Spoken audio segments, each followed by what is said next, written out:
신명기 7장 12절 말씀에서부터 11장 25절 말씀을 바탕으로 해서 에케브, 그 결과로, 무슨 결과인가 하게 되면은 너희들이 하나님 말씀에 순종한 그 결과로 어떤 일이 벌어질 수 있을 것인가 하는 그것에 대해서 주님께서 말씀을 하고 계십니다.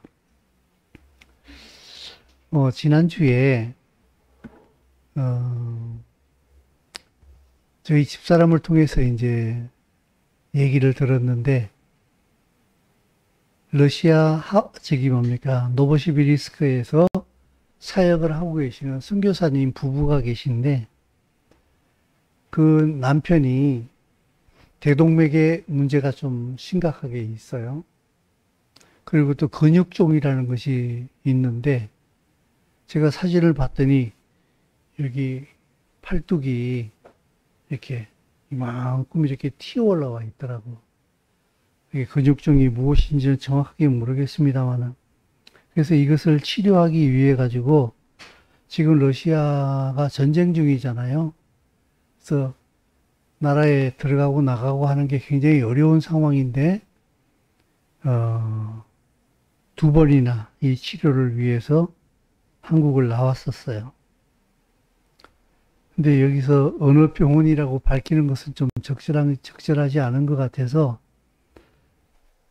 밝히지 않겠습니다만은, 그 의사애가 참 무성의한 태도와, 그리고 자꾸 치료 방법에 대해서 자꾸 말을 바꾸고 이렇게 하는 바람에 더 이상 이 의사한테는 치료를 받지 못하겠다라는 생각이 들어서 당신한테는 더 이상 치료를 받지 않겠습니다 라고 얘기를 하고 다른 병원을 지금 이제 찾아보고 있는 예정이다 하는 얘기를 들었어요. 제가 좀 병원을 경험하고 나니까 유달리 그 환자의 마음이 이렇게 더 절절하게 와 닿더라고요. 지난 8월 4일 주일날 예배 끝나고서부터 금요일까지 5일간 병원에 입원을 했었어요. 제 인생의 최장기간 입원이었습니다. 근데 수요일날 밤에 죽음의 공포라고 그래야 되나? 생전 처음으로 제가 느껴봤어요. 아, 죽는구나. 자세한 얘기는 좀 하기 그렇고, 그럼 내가 오늘 밤에 죽으면 어떡하지? 우리 집사람한테 전화할까? 빨리 오라고? 오면 뭐하지? 놀랄 뿐이지. 차라리 내일 아침에 그냥 죽은 거 보는 게 낫지 않을까? 그냥 깨끗이 가? 그래야 될 것 같아, 아무래도. 그래가지고, 근데 제일 염려되어지는 게 내가 죽은 모습이, 우리 주님의 이름을 욕되게 만들 것 같다는 그게 너무 두려운 거예요. 그래서 좀 웃기게 얘기하면 폼나게 죽어야 되겠는데, 어떻게 죽어야지 우리 예수님 얼굴이 먹칠을 하지 않지? 그런 생각이 드는 거야. 근데 병원에서 죽어봐야 어떻게 폼나? 그래가지고 좀 멋있게 죽어봐야 되겠는데 해가지고 어디서 죽으면 멋있을까? 병실 침대에 가서 누워있을까? 막 복도를 빙빙 돌면서 그 양쪽 끝에 휴게실이 있더라고. 휴게실 의자에 가서 앉아서 죽을까? 막 죽을 장소를 막 찾는 거야, 내가.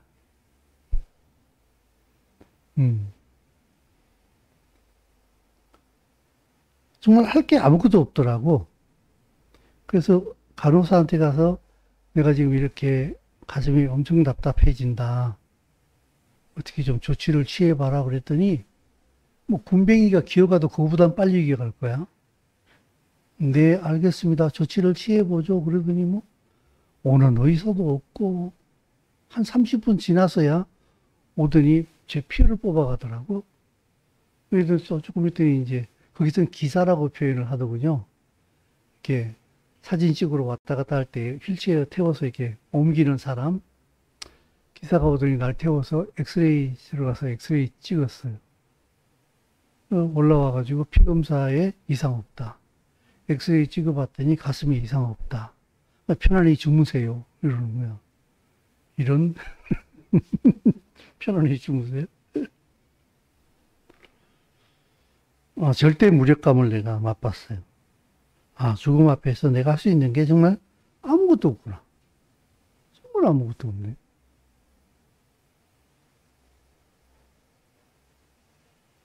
거기서 뭐 발광을 부려봐야 무슨 의미가 있겠어요. 그죠? 그래서 이제 이렇게 복도를 돌면서 그랬어요. 주님, 제가 그동안 주님을 믿는다고 살아왔는데, 내 생명을 주님 앞에 완전히 의탁할 수 있는 믿음이 없네요. 당신한테 내 생명을 딱 넘겨드리고, 주권을 넘겨드리고, 내가 안식 가운데 들어가야 되겠는데, 내가 그 믿음이 없어요. 참 믿음이 없군요. 그러니까, 주님 죄송한 말씀입니다만은, 이 시간부로 내가 주님의 손을 놓겠습니다. 내 믿음은 내게 아무런 것도 역사하지 못한다는 걸 내가 알았습니다. 그래서 난 내 믿음을 포기합니다, 이제부터. 주님, 내가 믿음으로 주의 손을 붙들고 있던 그 손을 난 놓겠습니다. 그 대신 내가 놔도 주님이 내 손 잡으십시오. 그러면 내가 잡는 것보다 주님이 날 잡으시는 게 더 세지 않겠습니까? 그냥 놓을 테니까 이제 당신 날 잡으세요. 그래서 내가 주님 손을 탁 놔버렸어요. 그랬더니 주님의 손이 탁 나를 붙잡으면 좋은데 아무것도 없어. 그냥 느끼기를 죽든지 말든지 네 알아서 해봐라. 이런 느낌이. 그 싸한 가슴을 깨안고 새벽 5시까지 복도를 왔다 갔다 하면서 한 5시쯤 되니까 이렇게 숨이 쉬어지기 시작하더라고.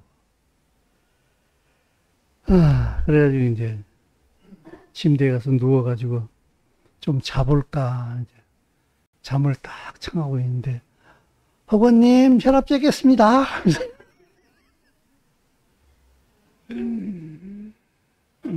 결론은 그거예요. 제가 이번 병원에서 절대 무력감을 한번 맛봤다. 죽음의 공포를 한번 맛봤다. 근데 거기에서 죽음 너머에 계신 절대자가 계시더라. 그분만이 유일한 절대자이더라. 이 절대자이신 하나님이 생명뿐 아니라 죽음조차도 다스리시는 분이 바로 이스라엘의 창조주 하나님이시다 하는 것을 다시 한 번 더 깊이 느끼게 되었는데, 그게 오늘 이 말씀에서 보게 되면은 이게 오늘 본문 말씀이에요. 한 번만 다 같이 읽도록 하겠습니다. 다 같이. 너희가 이 모든 법들을 듣고 지켜 행함은 내 하나님 여호와께서 조상들에게 맹세하시고 내게 인애를 베푸실 것이다. 온 너를 사랑하시고 물을 주사 너를 번성하게 하시되 주일하고 내 조상들에게 맹세하신 땅에서 내 스승에게 은혜를 베푸시며 내 토지의 소산과 식과 포도주와 기름을 풍성하게 하시고 번성하게 하시니 내가 복을 받음이 만민보다 훨씬 다하여 너희 중에 남녀와 너희의 짐승의 암수에 생육하지 못하고 여호와께서 또 모든 질병을 내게서 멀리하고 질에 걸리지 않게 하시고 너를 미워하는 모든 자에게 걸리게 하실 것이라. 내 하나님 여호와께서 내게 넘겨주신 민족을 내 눈이 긍휼히 여기지 말고 진멸하며 그들의 신을 섬기지 말라. 그것이 내게 올무가 되리라. 아멘. 이게 오늘 토라 포션 신명기 7장의 한 부분이에요. 맨 첫 부분인데 주님께서 이게 첫 부분인데 7장 12절입니다. 너희가 이 모든 법도를 듣고 지켜 행하면 여호와께서 내 조상들에게 맹세하신 언약을 지켜서 내게 인애를 베풀 것이라 그랬어요. 지켜 행하면 내가 하겠다. 주님께서는요, 아마도 어쩌면 할 수 있으면 이게 아니에요. 해. 그럼 나도 해. 이건 절대자만이 할 수 있는 얘기예요. 우리가 삶을 살아가면서 많은 사람들과 약속하고 네가 이렇게 하면 나도 이렇게 하겠다라는 상대적인 약속을 되게 많이 하잖아요. 근데 상대방이 그것을 했다 할지라도 때로는 본의 아니게 그것을 내가 못 지킬 때도 있어요. 그러나 주님에게는 그런 펑크날 염려가 절대 없어요. 그분이 분명히 말씀하시기를 지켜 행하면 이내를 내가 베풀겠다. 딱 정해놓으신 거예요. 이게 물론 이스라엘 백성들에게 하신 얘기이긴 합니다만은 하나님께서는요, 그 네 조상들에게 맹세하신 언약을 지켜서 인애를 베푼다고 그랬어요. 그러니까 너희 조상 아브라함, 이삭, 야곱에게 맹세하신 언약 안에 뭐가 들어있는가 하게 되면은 이스라엘에게 줄 인애가 들어가 있는 거예요. 아브라함과 이삭과 야곱에게 하신 그 언약 안에 이스라엘이 받을 은혜가 다 들어가 있는 거예요. 그래서 주님께서는 하나님은 언약 가운데 이스라엘 백성을 만나시고 언약 가운데 하나님은 일을 하세요. 하나님은 그때그때 기분 따라서 오늘은 이렇게 한번 해볼까? 내일은 저렇게 한번 해볼까가 아니라 아브라함과 이삭과 야곱과 약속하신 그 약속을 바탕으로 해서 일을 하고 계세요. 그것이 이스라엘에게 그대로 풀어지고 있는 거예요. 그러면 그 언약의 내용이 도대체 뭐냐? 한번 살펴봐야 되겠죠. 우리는 잘 알고 있는 내용이긴 합니다만은 다시 한 번 더 그 언약 가운데 내가 인애를 베풀겠다고 얘기했으니까 그러면 도대체 그 언약의 내용이 뭐냐라고 하는 것을 우리 한번 살펴봐야 되겠습니다. 하나님께서 아브라함을 맨 처음에 부르셔가지고 그에게 언약을 주시는데, 자, 빨간 글자만 따라 읽으세요. 여호와께서 아브라함에게 이르시되 너는 너의 고향 친척 아버지 집을 떠나 내가 네게 보여줄 땅으로 가라. 내가 너로 큰 민족을 이루고 내게 복을 내 이름을 창대하게 하라. 너는 복이 될지라. 너를 축복하는 자에게는 내가 복을 내리고 너를 저주하는 자에게는 내가 저주하리니 땅의 모든 족속이 너로 말미암아 복을 얻을 것이라. 아멘. 이게 이중적인데요. 아브라함이 본토 친척 아비 집을 떠나서 하나님께서 보여줄 그 땅으로 가게 되면은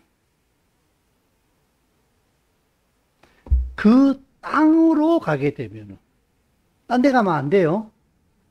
외국 가면 안 되고 이란 땅으로 가도 안 되고 하란 땅으로 가도 안 돼요.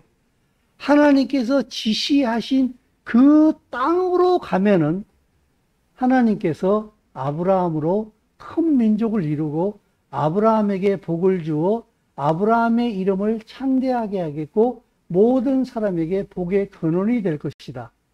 너를 축복하는 자에는 내가 복을 내리고 하나님과 아브라함이 하나가 되는 거예요. 아브라함을 축복하는 자는 복을 받아요. 하나님으로 인해 가지고. 너를 저주하는 자는 동시에 같이 저주를 받아요.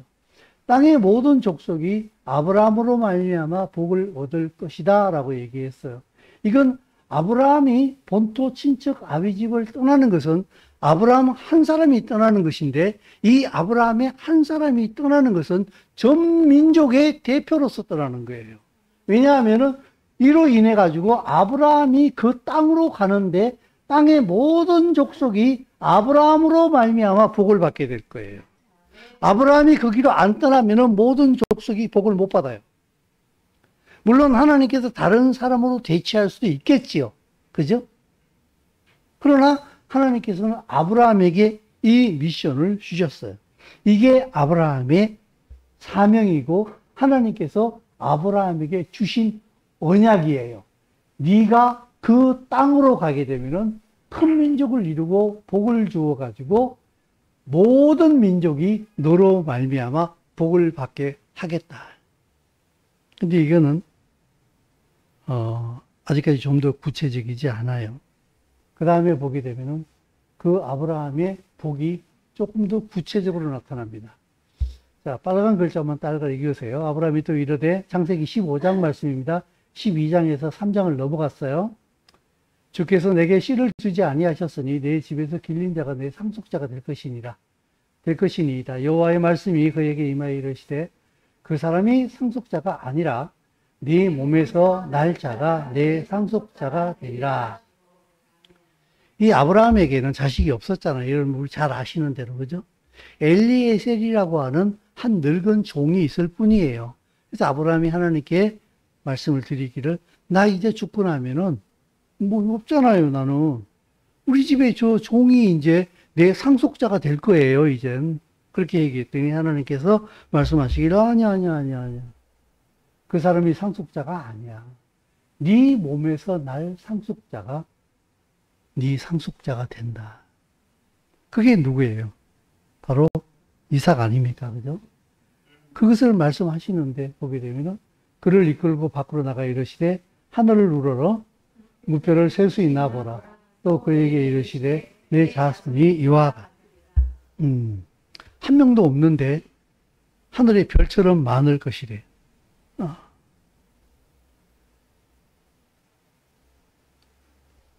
그래서 아브라함이 그걸 믿었잖아요. 그죠? 그러니까 하나님께서 그것을 의로 여기시고 또 그에게 이르시되, 나는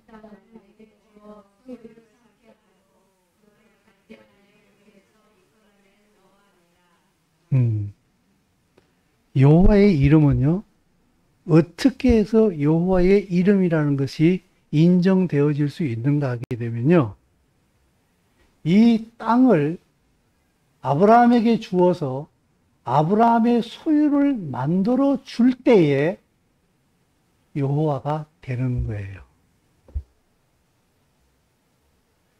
여호와 하나님의 자기 증명이 첫 번째 단계에서 언약을 통해서 보게 되면은 아브라함이 가나안 땅을 소유해야만이 여호와의 이름이 인정이 되는 거예요. 하나님께서는 그 가나안 땅에다가 언약을 두셨어요. 아브라함하고 언약을 맺었는데 그 언약의 표징을 그 땅에다가 두셨다고. 땅에다가. 계약서를 썼는데 그 계약서에 집이 여기 있어야 돼. 계약을 하게 되면은 계약의 실존물이 팩트로 존재해야 되잖아요. 아브라함과 언약을 맺었는데 네가 너로 말미암아 천하 만민이 복을 받을 거야. 그 복을 받는 언약의 내용이 이 땅이야. 이 땅에서 천하 만민이 복을 받게 될 것이다라는 그 언약이에요. 땅의 내용, 아니 계약 언약의 내용이 땅을 기반으로 하고 있어요. 왜 땅 얘기가 나오느냐? 금방 말씀드린 것처럼 하나님의 언약이 그 가나안 땅, 이스라엘 땅에 두셨기 때문에 그래요. 왜 땅 얘기가 나오는가 하게 되면요, 나라를 세우기 때문에 그래요. 나라를 세우려면 땅이 있어야 되잖아요. 그러니까 여러분 여기서 봐서 우리는 냄새가 나요. 앞으로 하나님 나라가 어떻게 이루어질 것인가 벌써 향기가, 냄새가 나기 시작을 해요. 그게 뭔가 하면 하나님의 나라는 저 높은 우주에 천국을 만들고 주 믿는 자를 오라네 오사오라, 이게 아니라는 것이 벌써 냄새가 풍기기 시작을 합니다. 저는 예전에 그 노래 엄청 열심히 불렀어요. 하나님의 나라는 이 땅에 세워집니다. 그래서 땅 얘기를 하시는 거예요. 이 땅을 내가 너와 너의 후손에게 주겠다. 하나님이 통치하시는 나라를 주겠다. 그러면 하나님이 통치하시는 나라는 무슨 나라예요? 하나님 나라죠. 그 하나님의 나라가 가나안 땅에 세워진다는 거예요. 그걸 아브라함을 보내가지고 지금 말씀하고 계시는 거예요. 그런 의미에서 보게 되면요. 지금 저 이스라엘이 엄청 시끄럽잖아요. 1945년도에 세워질 수 없는 나라가 그 땅에 다시 세워졌어요. 근데 보게 되면은, 물러가라. 너희 땅이 아니다. 그리고 분할시키자. 빼앗으려고 하고, 쫓아내려 하고 하는 이 모든 것들을 보게 되면은 바로 하나님의 나라를 근본적으로 부정하는 거예요. 인정하지 못하는 그런, 논리인 거예요. 하나님의 정체성을 이 땅에서 지워버리려고 하는 사단의 시도예요. 이건 선악의 문제가 아니에요. 이건 정의냐 불의냐의 문제가 아니에요. 이스라엘이 그 땅에 정착하는 그 모든 순간과 그 모든 절차와 그 모든 과정이 사람들이 보기에 이건 불의해. 이건 이럴 수 없지 않아?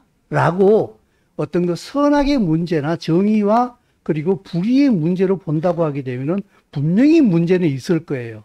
그러나 이 하나님의 섭리는 선악의 문제와 보다도 그리고 정의냐 불의의 문제보다도 더 앞서는 문제예요. 사람이 하나님의 뜻을 행할 때에 그가 하나님의 사람으로서 하나님의 뜻 가운데 성령 안에서 완벽하게 문제없이 행하면 참 좋지 않겠습니까? 근데 보게 되면 하나님의 사람들도 하나님의 사명을 받아가지고 주의 일을 하다 보면 어떻게 돼요?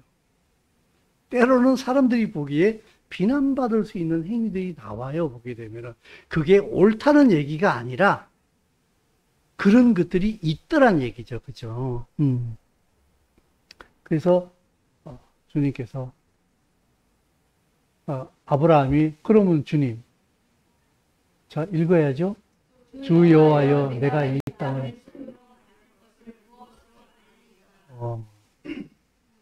자기 소유예요. 땅은요 주인이 없어요. 땅 주인이 누구죠? 하나님이에요. 하나님이 이 땅 너 가져 그러면 그 사람이 주인이에요. 맞죠? 이 온 지구 천지는 그분이 지으셨기 때문에 인간은 전쟁을 통하여서 혹은 힘의 강약을 통하여서 국경선이 그들을 통해서 바뀔 수가 있어요. 그러나 땅의 최고의 원소유주이신 그분이 이 땅은 네 거야 이러면은 인간이 손을 댈 수 없는 거예요. 안 돼야 되는 거예요. 근데 거기에다 손을 대겠다는 얘기는 무슨 말인가 하게 되면은 하나님의 나라를 근본적으로 난 인정할 수 없어. 그 주권에 도전하고 있는 거예요. 이게 바로 지금 세상의 논리고 그게 바로 지금 현재 이스라엘에서 벌어지고 있는 영적인 원리예요.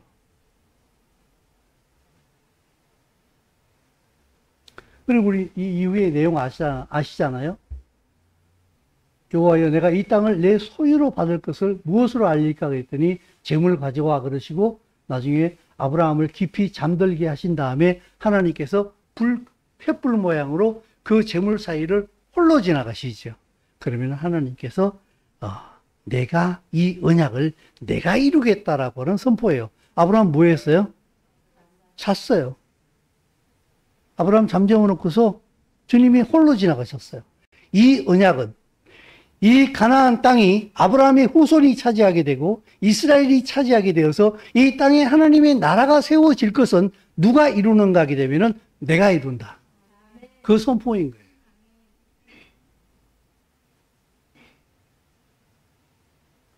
그래서 여러분 보십시오. 하나님께서 이스라엘에게 그 땅을 주셨다는 것이 성경에 얼마나 명확하게 기록되어 있는가를 볼 수 있습니다. 자, 시작. 이것은 아브라함과 맺은 언약이요 이삭에게 하신 맹세이요 야곱에게 세운 율례 이스라엘에게 하신 영원한 이르시기를 내가 가나안 땅을 내게 주어 너희에게 할당된 소유가 되리라. 시편 105편 9에서 11절 말씀 보십시오. 그게 다 땅 얘기예요. 아브라함에게 이삭에게 하신 맹세, 야곱에게 조상들이 다 동원되어집니다. 그리고 이스라엘에게 이들을 합쳐서 이스라엘이라 그래요. 이스라엘에게 하신 무슨 언약이요? 영원한. 저 땅은요, 저 땅은 영원히 이스라엘 땅이에요. 아무도 못 건드려요. 그래서 저 땅을 건드린다는 얘기는 무슨 말인가 하면 하나님에게 도전장을 내미는 거예요. 그리고 내가 하나님이 되겠다는 것을 얘기하는 거예요.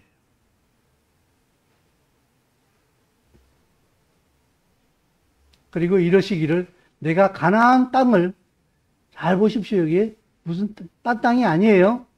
가나안 땅을 네게 주어서 너희에게 할당되어진 뭐라고요? 소유가 되게 하겠다. 소유가. 하나님께서 이건 네 거야 라고 얘기하신 거예요. 이건 절대로 물을 수가 없어.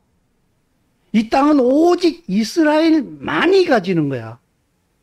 아무도 그 땅을 못 가져.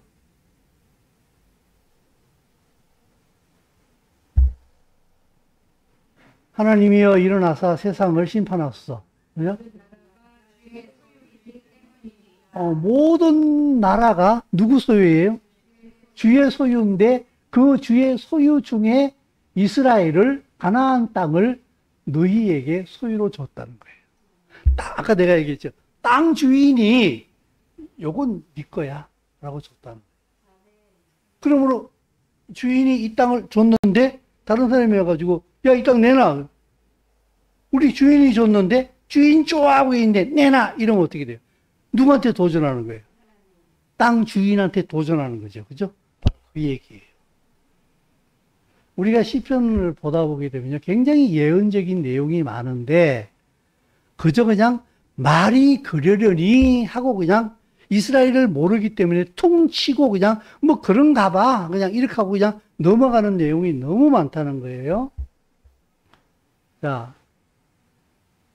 시편 135편 4절 말씀에서는 더 확실하게 주님께서 얘기하십니다. 자, 시작. 여호와께서 자기를 위하여 야곱 곧 이스라엘을 자기의 특별한 소유로 택하셨습니다. 특별한 소유예요. 우리하고 달라요. 온 세상에 수많은 민족들이 있고 많은 땅이 있는데 그 중에 이스라엘은 하나님께서 아주 스페셜한 유일한 유니크한 민족으로 너희들은 내 거야 라고 딱 선택하셨다는 거예요. 특별한 소유로 선택하셨다. 이 특별한 소유가 뭔가 하게 되면요. 히브리어로 세굴라예요. 재산, 비밀이 잠구어둔 보석, 특별한 소유예요. 하나님께서 홀로 샥 굽을 쳐놨어요. 여기다 딱 집어넣어 가슴에다가. 요게 세굴라야. 이게 하나님의 보물이야. 그게 이스라엘이에요. 그래서 하나님께서 가끔씩 이렇게 한번 걸쳐가지고 여러분 그런 거 있잖아요. 그죠? 혼자만 보는 거, 그죠? 여기 싹 보고, 웃으시면서, 요건 내 거야. 절대로 손 못 대. 요건 내 거야. 이렇게 하시는 거예요. 근데 지금 전 세계가 어떻게 하고 있어요? 찢으려고 그러죠. 찢어버리려고 그러죠. 갈라치기 하려고 그러죠. 없애버리려고 그러죠. 이게 좀 그 뒤에 사단의 세력이 있다는 것을 금방 알 수 있어요. 하나님을 알 수 있는 사람은. 그래서 이스라엘의 존재의 의미를 알게 되면은, 이스라엘을 올바로 파악하게 되면은 전 세계의 모든 정세가 한꺼번에 다 보입니다. 사단이 지금 무슨 짓을 하고 있는지, 하나님께서 무슨 일을 하고 계시는지 다 보인다.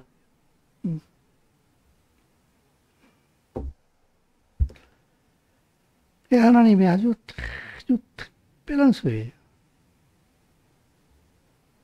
그래서 계시가 좀 더 이렇게 선명해지기 시작을 하는데, 창세기 22장에 가게 되면 우리가 계시의 점진성이라고 얘기할 수 있는데, 하나님께서 처음으로 아브라함을 부르셔가지고 내가 보여줄 땅으로 가라. 내가 너를 큰 민족을 이루겠다. 너로 말미암아 천하 만민이 복을 받게 하겠다 하면서 나중에 상속자가 얘기 나오시고, 그 상속자가 이삭이라는 얘기가 나오시고, 그 상속자가 바로 예수와 그리스도라는 사실을 점점 더 분명히 말씀하게 계시는데, 여호와께서 이르시기를 내가 너를 가리켜 맹세하노니 내가 이같이 행하여 내 아들 독자도 아끼지 아니하여. 이제 모리아산에서 이삭 바친 장면이에요. 그죠? 바로 이제 그 일이 있은 다음에 내가 내게 큰 복을 주고 크게 번성하여 하늘의 별과 같고 바닷가의 모래와 같게 하리니 내 씨가 그 대적에 예, 됐습니다. 그러면 이 내 씨가 어떻게 한다고요? 그 대적의 성문을 차지한다 그랬어요. 이 대적이 누굴까요? 이 대적이 누굴까요? 세상 권세를 잡고 있는 사탄인 거예요. 그 사탄의 문을 부셔버릴 것이다. 네 씨가. 근데 이 씨가 보게 되면요.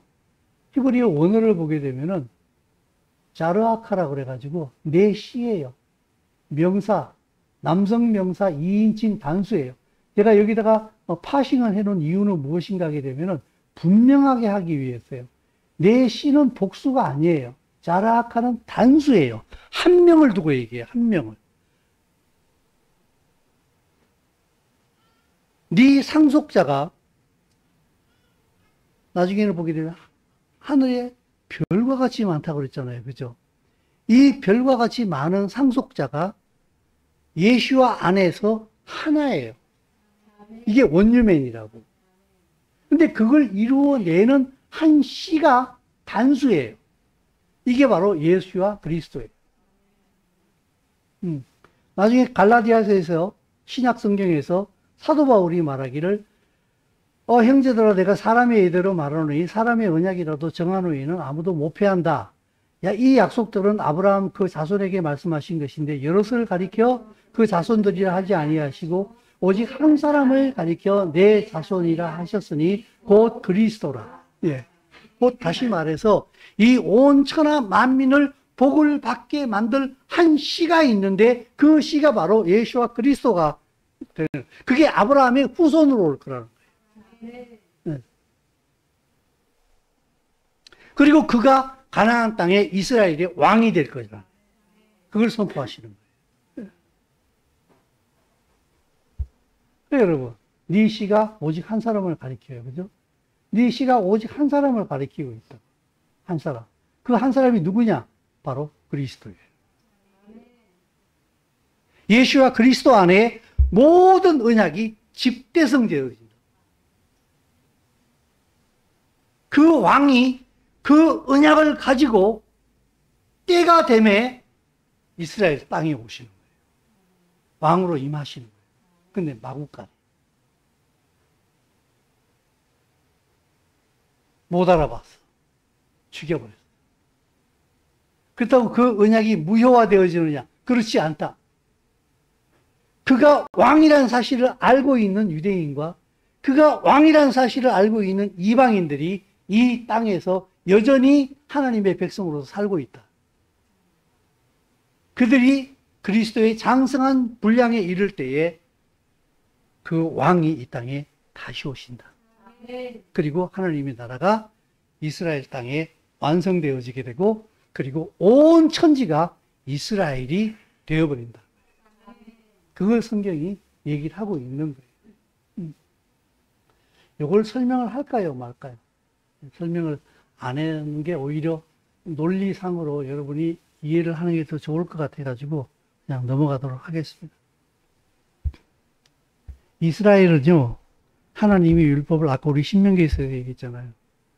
너희가 이 법도를 지켜 행하게 되면은 내가 너희 조상들에게 한 언약을 따라서 내가 너희에게 인애를 베풀 것이라 그랬잖아요. 그죠? 근데 이스라엘 백성이 인애를 지켰어요? 못 지켰어요? 못 지켰잖아요. 그거 못 지켰어요. 그래서 예수와 그리스도가 이 땅에 오셔서 십자가에 죽으신 거예요. 그들은 하나님에게 인애를 지켜서 받아야 되는데 못 지켰다고. 못 지켰기 때문에 그 인애를 받을 수가 없어. 그래서 예수와 그리스도가 이 땅에 오셔가지고 십자가에 죽으심으로 율법의 모든 의의를 다 만족시켜버린 거예요. 그래서 그 예수와 그리스도의 십자가는 아직 이방인하고 상관없어요. 아직까지는. 조금 이따 상관이 있게 되지 그 전엔 상관없어요. 유대인을 율법의 저주에 빠져 율법을 못 지켜서 하나님 앞에 저주받은 유대인을 건지기 위해서 유대인의 왕으로 오신 거예요. 그리고 그가 죽으셔서 율법을 지킨 의의가 누구에게 있어요? 예수와에게 있는 거예요. 그분이 율법을 완전하게 지켰기 때문에 모든 율법을 못 지킨 유대인을 대신하여서 다 지켜버린 거예요. 그 의의를 하나님으로부터 받으신 거예요. 이제 그 의의를 누구에게 나눠줘요? 이스라엘에게 나눠줘요. 이스라엘에게 나눠줘요. 어떻게 나눠줘요?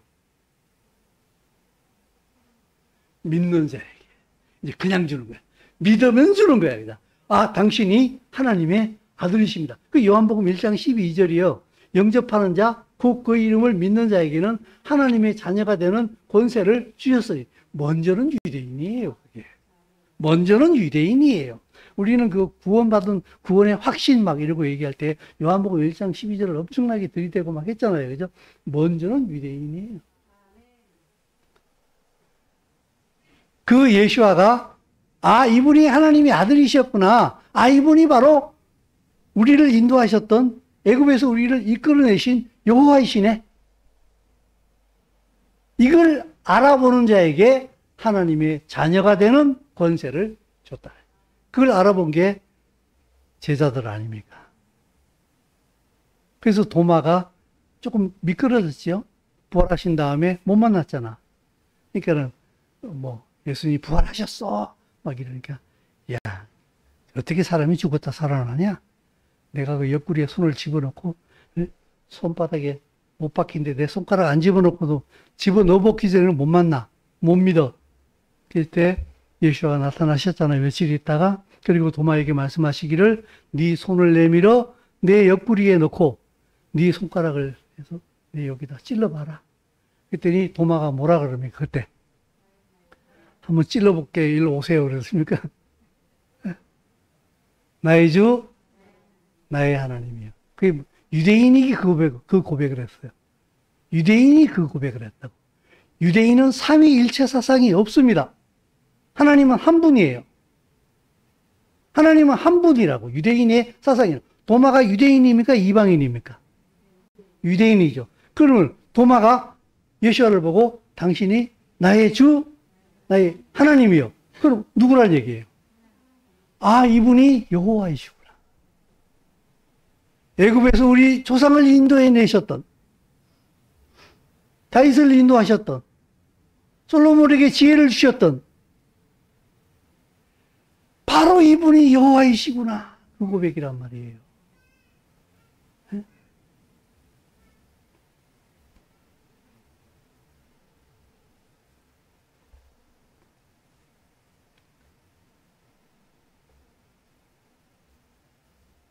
그 하나님을 내가 모든 법도를 짓고 지켜 행하면 언약을 지켜서 인애를 베풀 것이라.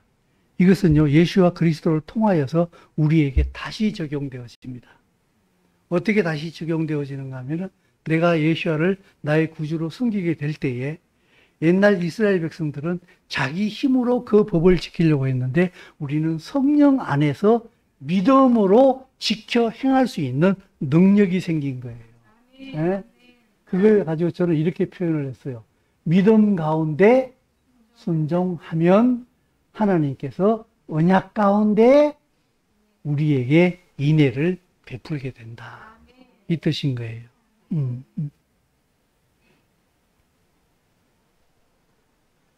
그래서 그 예수와를 나의 구주로 믿게 되면은 그에게 일어나는 피할 수 없는 나타나는 현상이 무엇인가 하게 되면은 바로 이스라엘을 사랑하게 된다는 거예요. 그래서 그 이스라엘 백성들도 예수와를 안 다음에 땅 끝으로 가라는 명령을 받잖아요. 예수와를 알게 되는 이방인은 유대인에게로 가게 돼 있어요. 그래서 이 둘이 서로 하나가 되는 거예요. 그죠? 그게 에베소서의 내용 아닙니까? 그죠? 에베소서에서 이렇게 2장 15절에 이렇게 말씀하시지 않습니까? 사도 바울이 자기 육체로 계명의 율법을 폐하셨으니. 왜 폐했나? 다 지켜서 폐해버렸다 그랬어요. 이는 이방인과 유대인을 예수와 안에서 한 세 사람으로 지어서 서로 화평하게 하시고 성령 안에서 하나님이 거하실 처소, 성전이 되게 하기 위하여서 예수 그리스도 안에서 함께 지어져 가느니라. 지금 그게 지금 그리스도의 장성한 분량을 향하여서 ing 현재 지금 진행 중이라는 거예요. 그래서 이스라엘의 하나님 앞에 어떤 의미를 가진 민족이라는 사실을 아는 예수를 믿는 이방인은 이스라엘을 사랑하지 않을 수가 없고, 예수아가 이 땅에 오셔서 십자가에 죽은 그 의미를 아는 유대인은 이방인을 사랑하지 않을 수 없는 거예요. 계명의 율법의 담을 자기 육체로 허물어 버리신 이유는 이스라엘을 이방 땅으로 보내기 위한 거예요. 그래서 부활하신 다음에 주님께서 사도행전 1장 8절에서 말씀하시기를 성령이 오직 너희에게 임하시면 유대와 사마리아와 땅끝까지. 성령의 역사는 귀신을 떠나게 하는 것이 원래 목적이 아닙니다. 아주 부수적인 길. 죽은 사람을 살리는 것도 굉장히 부수적인 문제입니다. 성령이 이 땅에 오시는 이유는 무엇인가 하게 되면은 유대인을 땅끝까지 보내기 위한 추진력으로 오신 거예요. 그리고 유대인과 이방인을 하나로 만들기 위해서 오신 거예요. 이걸 만들기 위해서 때로는 병자도 일으키고 죽은 자도 살리시고 귀신도 쫓아내시고 수단으로서 보여주시는 거예요. 이게 메인으로 돌아버리게 되면은 이거는 주객이 전도되어지는 거예요. 성령의 일하심을 뒤집어 놔버리는, 혼돈시키는, 혼란시키는 잘못되어진 방법이라는 거예요. 성령이 그런 일을 안 하신다는 뜻이 아니라 성령은 그거보다 더 큰 일도 하시는데 그 일이 하나님의 나라의 회복을 위한 수단으로 동원되어지는 것이지, 이 수단이 메인으로 나와버리게 되면은 이거는 뒤집어져 버린다. 그게 아니라는 거예요.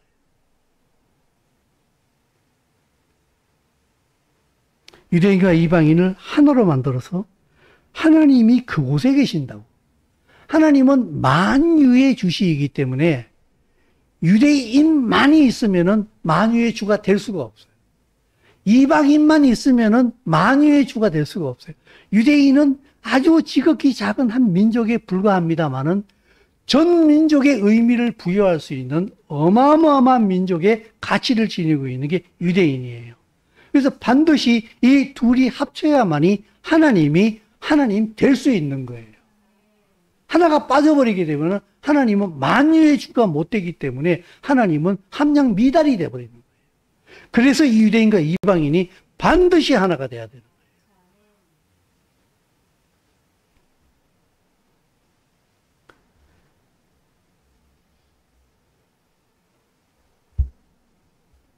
이게 아까 우리가 읽어봤던 이제 오늘 본문 말씀의 그 부분이에요. 그죠? 아까 다 읽어봤기 때문에 다시 읽지는 않겠습니다만, 하나님께서 그 언약 가운데 이스라엘 백성들에게 온갖 토지 소산과 곡식과 포도주와 기름을 풍성하게, 소와 양 가축을 번성하게 하시고, 너희 가운데 생육하지 못함이 없을 것이고, 질병을 멀리하고, 애굽에서 악질이 걸리지 않게 하시고, 오히려 너를 미워하는 자들에게 걸리게 하실 것이다. 이게 하나님의 백성들이 예수와 안에서 받을 복이에요. 근데 이 복이 어떻게 오는가 하게 되면은 바로 아까 말씀드린 것처럼 믿음으로 하나님의 법도를 지켜 순종하면은 우리에게 온다는 거예요. 믿음으로 하나님 말씀에 순종한다 하는 것은요, 하나님의 나라의 길을 걸어가는 거예요. 그거 그저 단순히 순종한다, 순종하는구나, 이게 아니라 그 길이 다른 사람이 보기에는 아주 보잘것없는, 난 주의 말씀에 순종해가지고 저 사람에게 5만 원짜리를 하나 건네준다 할지라도 이것이 주의 말씀에 순종하는 것이라고 한다면은 이거는 오조와 같은 거예요. 주의 말씀에 있어서. 그게 하나님의 길을 만드는 거라고. 이 땅에 하나님의 백성들이 주의 말씀에 순종하여서 지극히 사람들이 보기에는 지극히 작은 일일지 모르겠습니다만 하나님께서 보시기에는 내 말에 순종하여서 네가 그것을 하고 있다고 하나님은 엄청나게 감동하는 거죠.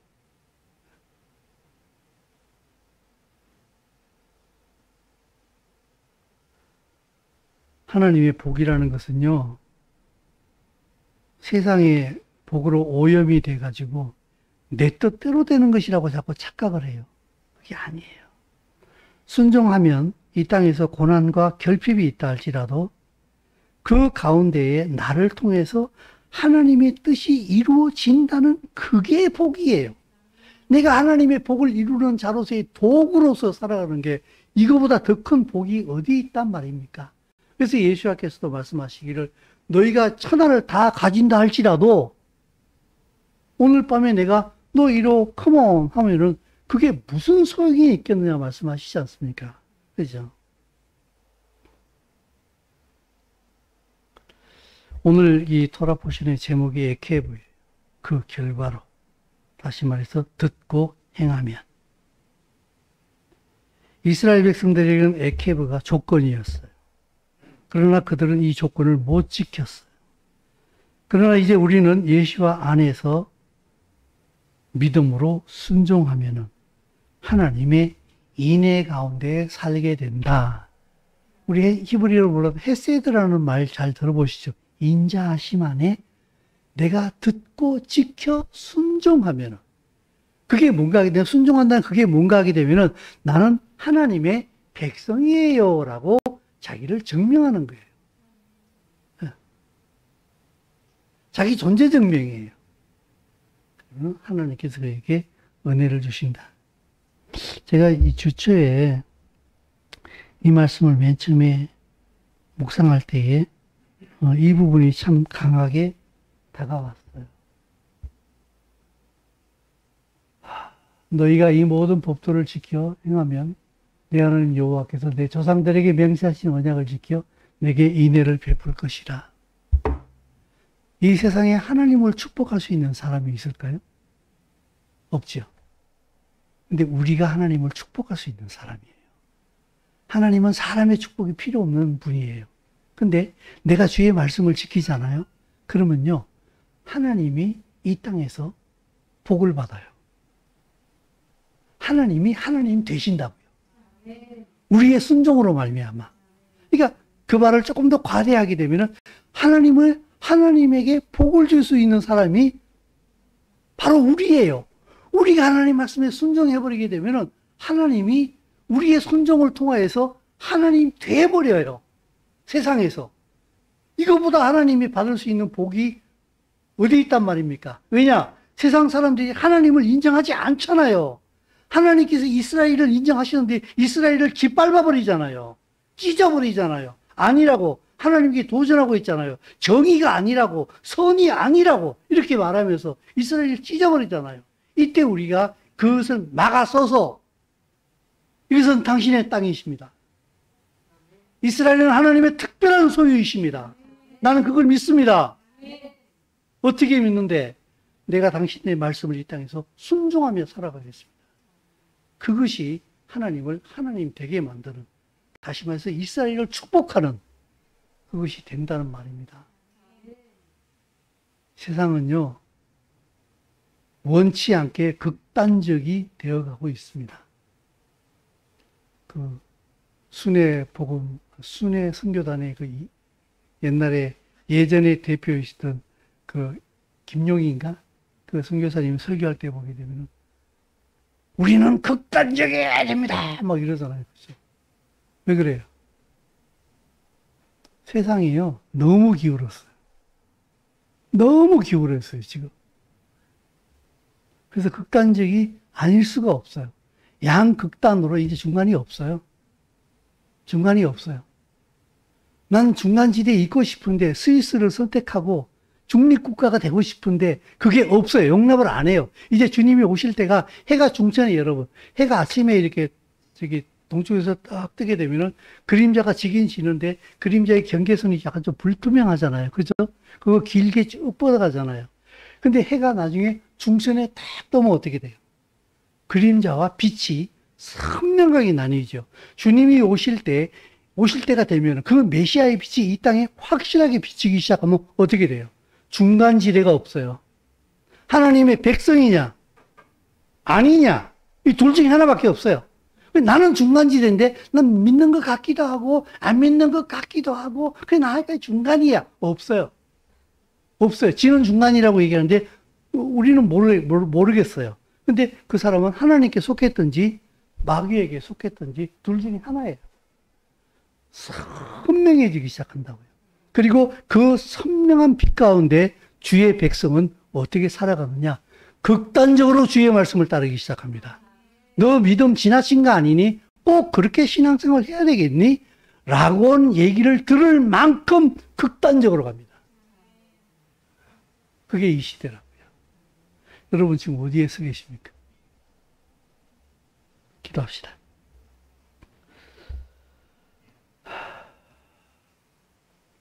이 진리를 알게 하여 주시어서 어디로 갈 것인가를 매 순간마다 성령 안에서 가르쳐 주시니 감사합니다. 때로는 돈이 없고, 때로는 자존심 상하는 일들을 당하기도 하고, 때로는 혼란스럽기도 하고, 때로는 내 앞에 길이 보이지 않습니다마는, 그러나 이 모든 것을 차치하고 있어라도 내게 있어서 분명한 것은 주는 그리스도시요 살아계신 하나님이시요 주는 이스라엘의 왕이신 줄 믿습니다. 아멘. 그러기에 그분을 두렵고 떨리는 마음으로 오늘도 따라갑니다. 아멘. 주님 오신 그날에 당신의 의로 부끄럽지 않게 주님 오셨습니까? 라고 두 손 높이 들고 주님을 맞이하게 하여 주시옵소서. 예수의 이름으로 기도드리옵나이다. 아멘.